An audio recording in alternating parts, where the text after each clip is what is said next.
is for AR, magic on your screen, where real and virtual meet like a dream. B is for beacon, signals all around, helping AR objects be easily found. C is for camera that sees what you see, capturing the world for AR to be. D is for depth, how far things can go, to blend virtual and real just so. E is for environment, your room or the park, where AR comes alive with a spark. F is for face tracking, watching your smile, change in effect all the while. G is for GPS to know your place, so AR maps can show you the space. H is for hologram floating in air, a 3D image that feels really there.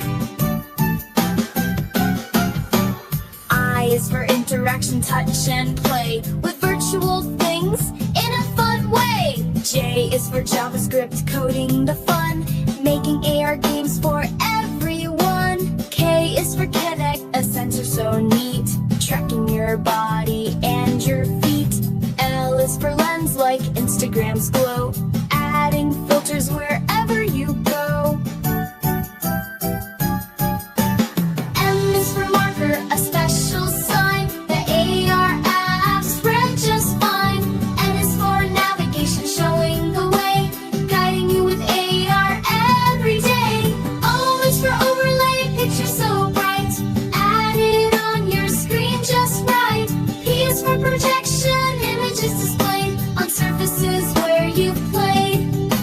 Q is for QR code scan to explore, unlocking AR worlds and more. R is for recognition, knowing the place, bringing AR magic face to face. S is for sensor, detecting around, making AR worlds sound and sound. T is for tracking, following you, so virtual things know what to do. U is for user, that's you and me, having fun with AR technology. V is for virtual but mixed with real.